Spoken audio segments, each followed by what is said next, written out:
Morning guys, welcome back to the channel and welcome to another video. So today's video is a little bit different than the ones that I normally do.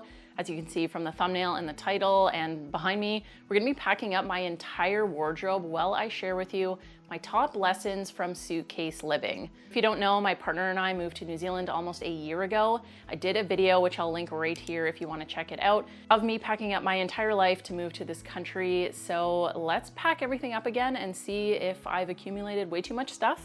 Lesson number one is that you're going to overpack. It's pretty much unavoidable.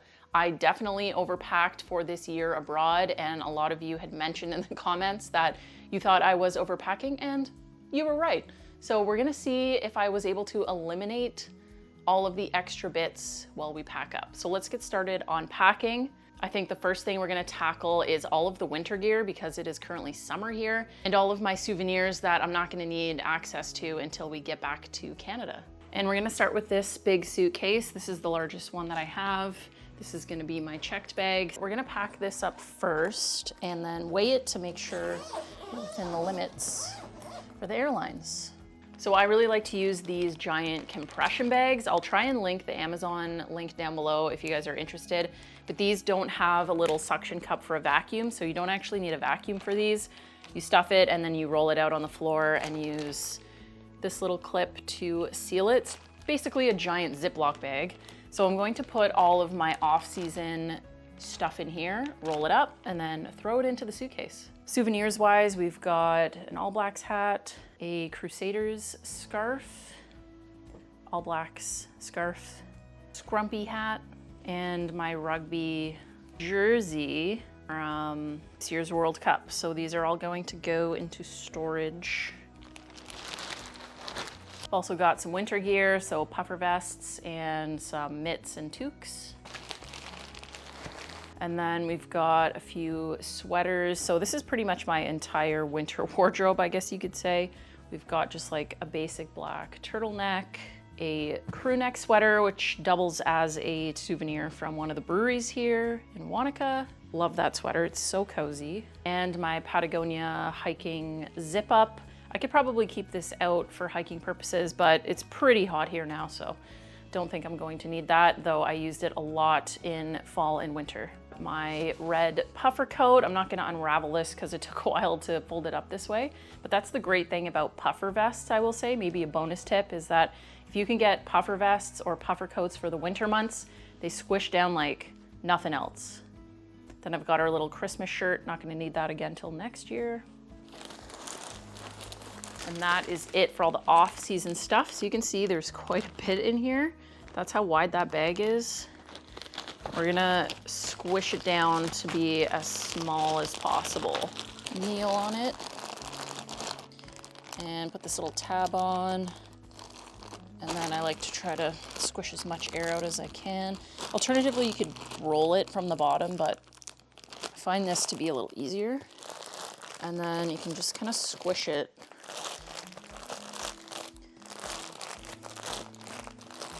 If you need it to be a bit flatter. And that is how flat it has become from the first shot. That's quite a bit of space saving, definitely.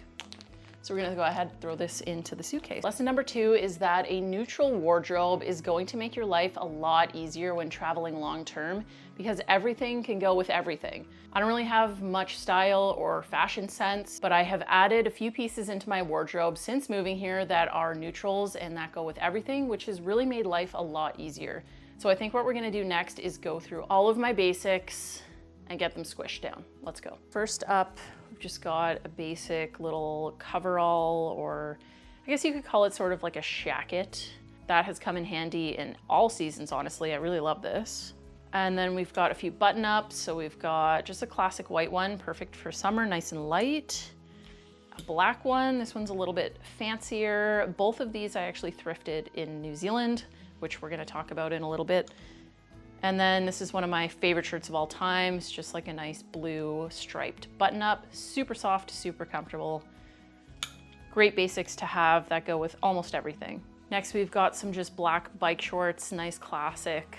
Then we've got a black tank top Another black tank top, but this one is more of a sweater material and it has a high neck, which is really good for maybe more of like a fancy look if you're going out for dinner or something like that. Super versatile, and it folds down quite small. Just a plain white tank. I do have another tank top that is exactly the same as this. It just comes in a more beige color that is in the laundry at the minute. And for denim, I ended up getting rid of a few pairs of jeans and buying some new ones once I got here because the ones I had just weren't cutting it. So I picked these up. This pair of plain wide leg jeans. Gotta have it. And these are my most comfortable jeans by far. They're light wash, they have rips in the knees, just like a really good pair to just lounge in and relax in, honestly. They're so comfortable. That's a huge thing with a lot of these items too, is you wanna be comfortable. And then we have a classic pair of cut-off denim shorts, perfect for summer. These actually I bought as jeans and have made into shorts since because, I don't know, I needed shorts. So I think we can fit a little bit more stuff in here. So let's get on to the next lesson and some more clothing. Lesson number 3 is that compression bags are essential. Like you just saw, the amount of space they save you is crazy, especially if you have items like puffer coats or puffer vests. It'll just squish all of that air out. A game changer for me, as well as these little bags that organize clothing. So this doesn't actually squish anything down. It doesn't compress anything really, but it will help you with organization. So we're gonna use these once we run out of the compression bags. I've got quite a bit of t-shirts. They're all brewery t-shirts. That's one of my things that I like to collect, except for my Foo Fighters shirt. We are going to a concert shortly here, so definitely a necessity for me. Second shirt, a little taste of home, Alberta. This is one of my favorite shirts that I have gotten in New Zealand. It is from Brave Brewing, a nice, soft, really well-constructed t-shirt. My Banff Ave, another Taste of Home t-shirt. So a lot of people would probably have basic t-shirts, like basic colors, neutral colors, but I just prefer brewery t-shirts because that's how I like to wear my shirts. I don't know. Got a little Good George. And last but not least, we've got an Urbanaut shirt. I worked at this brewery in Auckland, so that's definitely one that's coming home. Do still have some room in this bag, so let's keep going. Now we're gonna tackle workout gear. It's a long sleeve cotton shirt, perfect for spring, summer, winter, whatever. We've got a pair of hiking pants. So of course, if you're not into hiking, you're not gonna need a lot of this. I've got another pair of bike shorts. These are a little bit thinner and a nice blue color. Great for just going on walks. And then we've got a couple of workout tank tops. These are super soft, super comfortable. Can't say I've worn this pink one yet though. So next, let's talk hats. I ended up bringing this hat. This has been absolutely crucial for me at work when working outside. It's also been really good for kayaking. It is a waterproof hat, so if it's raining, your head's not gonna get wet. Has a nice wide brim. This is absolutely perfect for the New Zealand sun. Keeps you safe, keeps you dry. Definitely worth it, and it folds down into like nothing. And I ended up picking up a similar one from a thrift store. This is from Kathmandu. Same idea. I don't think it's quite waterproof, but it is perfect for the summer. Fold it down. Definitely something I would recommend if you're into being in the outdoors if you're coming here. And then we've got ball caps. So I wear ball caps all the time. Again, this is not gonna be applicable to everyone. I wear them mostly to protect my scalp from the sun. So I have 4 different ones. And I think I came here with like 5 or 6. So I actually have gotten rid of some.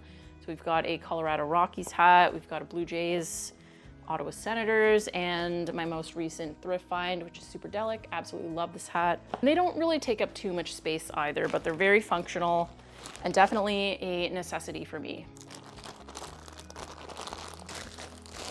And if it doesn't quite fit like this, you can just kind of squish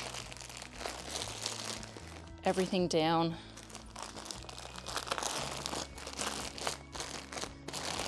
There we go. So far, it's actually looking quite good. I've only got about half of the suitcase filled up, and we don't have too much left. I mean, it looks that way. I don't know. I'm not feeling 100% confident on that comment, actually, but I've got a few items here that are already in bags, including my winter boots, which I will say I really did not need to bring to New Zealand. These are definitely a necessity back in Canada, but I think I should have just stuck with my hiking boots because I brought these as well as hiking boots. I don't really think this was necessary, and obviously these are massive and bulky.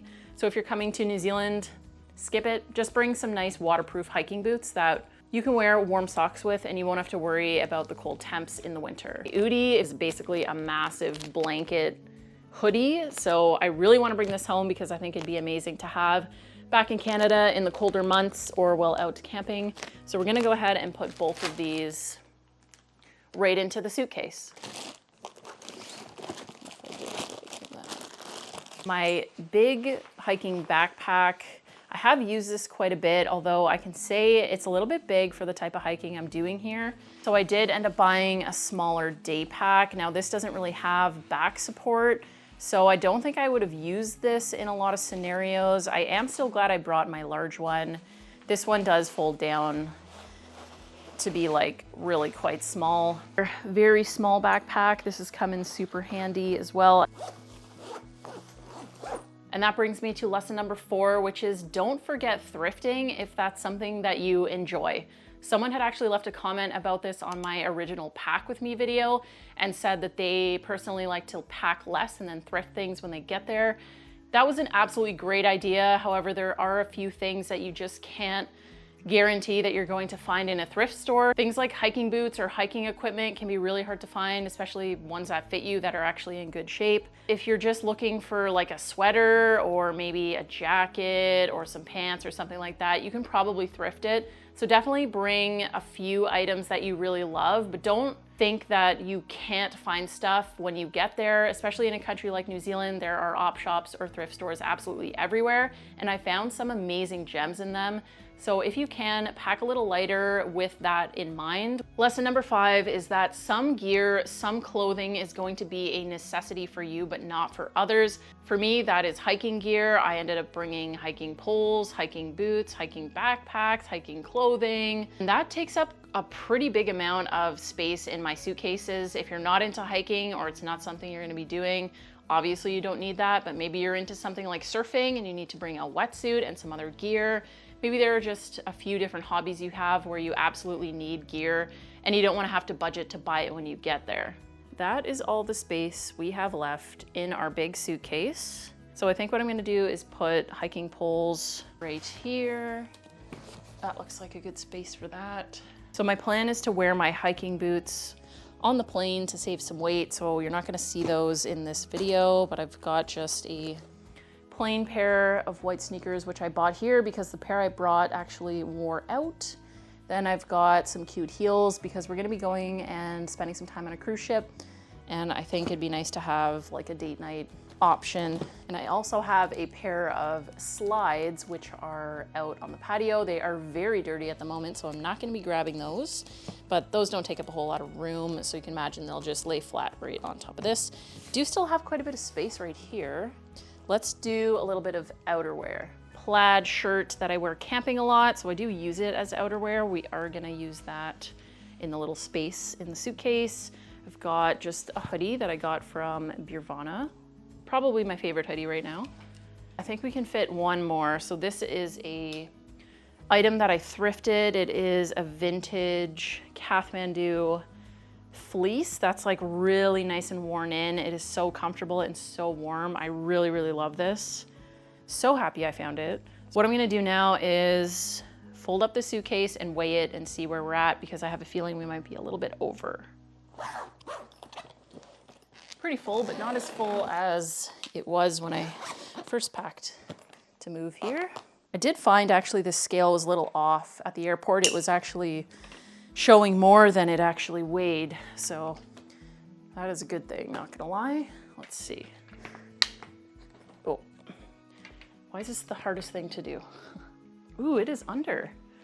It's under, not by much, but, oh, you know, that's what you're supposed to do. You're supposed to let the red thing push the black thing so that you can see. 45 pounds. So we got like 5 pounds of room. So what I want to pack in here that's going to add not too much room, but a little bit of weight is the tripod that this camera is currently on. It's like actually right on 50 this time. I'll unplug it where the black one is. It's right on 50. And like I said, this scale seems to show that it weighs a bit more than it does. So I think it's gonna be good. We're gonna go with that. We're gonna stop there with this particular suitcase. Move on to the next lesson. Lesson number 6 is that command hooks are gonna come in so handy when you're living out of a suitcase. If you're going from place to place, different Airbnbs, different accommodations, sometimes they just don't really have anywhere to hang anything up. But if you can get some command hooks from your local store, wherever you are, they're pretty easy to find. Put them up on the wall, hang your stuff, grab a few hangers. That made a massive difference in our first place when we were in Auckland that had absolutely no storage. So highly recommend you pick up some command hooks if you have space for it before you come. This carry-on bag is pretty small. I think you could get away with a much larger one, or maybe not much larger, but a larger one. The sweaters that I took out of the main bag are going in here. Jean jacket, which really needs to be washed. That is definitely a staple. Actually, I should have included that in basics. Spring jacket, and then a full-on waterproof rain jacket. These are totally different, by the way, if you are wondering why I have 2 raincoats, essentially. This is an outer layer, outer shell, which is 100% waterproof.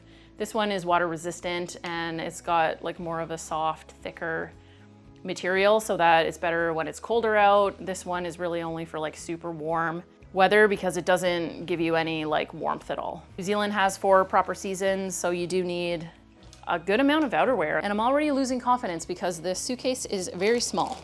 Got a few small items, so I've got a little Patagonia fanny pack. This is where all my bathing suits are, so I only have 2 pairs. This is where I keep all of my jewelry. So I've got not a ton of jewelry, but I got this little organization thing to put all your stuff in here. This was on Amazon.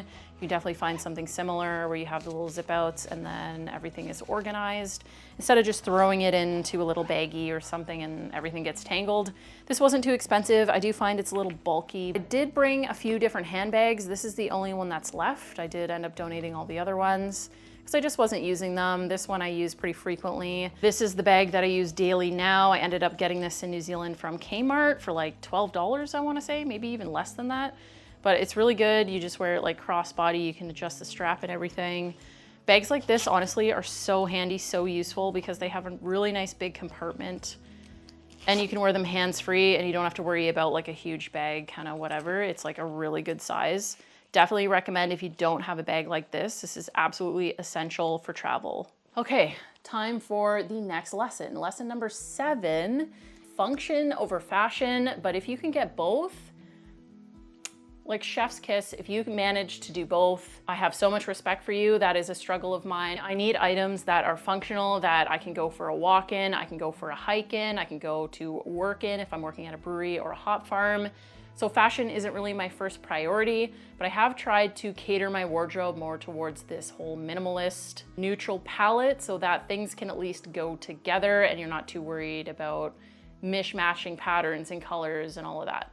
Lesson number 8 is to don't bother with things like full-size lotions, full-size shampoos, conditioners, anything like that. Bring your little travel size to get you through the first few nights. If you're staying in an Airbnb or a hotel, they're probably going to provide it for you. Anything specialty that's like special to you, definitely bring that and bring as much as you can of it because you might not be able to find it in whatever place you're going to. But anything generic, like if you just need a body lotion or Tylenol, Advil, whatever, don't worry about it. Don't bother packing it in large quantities. Somehow I need to get all of that into this. I don't know. Got a fun pair of funky summer pants. These are really, really comfortable. Highly recommend if you're going somewhere hot. You don't have to get any that have like a crazy pattern. I've actually been on the hunt for like black or white ones for a long time, but have not been able to find those at the thrift store anyway, and I really don't want to buy them new. Midi skirt with a funky pattern on it. Good for a date night, good for spring, good for summer, just like a really nice light material, super comfortable. This is the last bundle of clothing to go into the suitcases. So let's start with dresses. We have a black dress, pretty standard, very comfortable again. And this one, if you saw some of my recent vlogs, I picked this up at a thrift store really recently. It is 100% cotton, so nice and light, perfect for summer.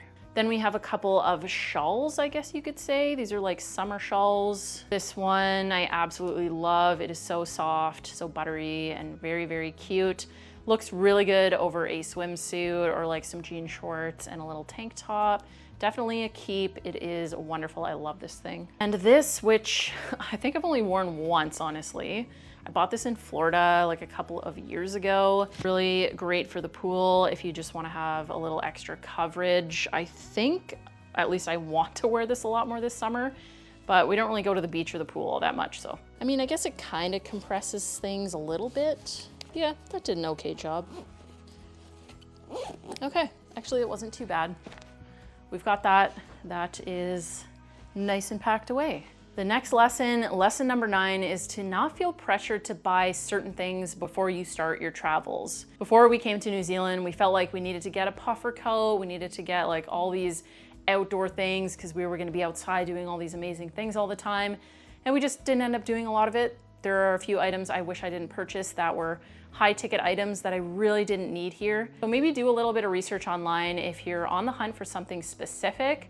Do some research, see if there are stores in whatever country you're going to, and see what the pricing is like. Maybe you can buy something brand new for about the same price in a new country, which I think is way cooler than buying something at home and then bringing it with you. But you do have to keep in mind that if you're going to be doing that, you'll need to leave yourself some space in your suitcases in order to accommodate those items that you're going to be bringing in. We are almost done. I've got a tiny pocket left in this suitcase that I'm gonna put toiletries in. So I'm not gonna pack like everything I have toiletry wise, but I am gonna pack like my little, you'll see. So this is my little toiletry kit. I got this on Amazon before we came here. It's got a good amount of storage and everything. There's stuff in here that I'm not gonna be bringing, like stuff that I'm currently using that will be used up by the time we go. But it probably will be full like this by the time we do leave. So let's pop this in here. And a straightener, hair tool. This is the amount of space that's left after packing pretty much everything.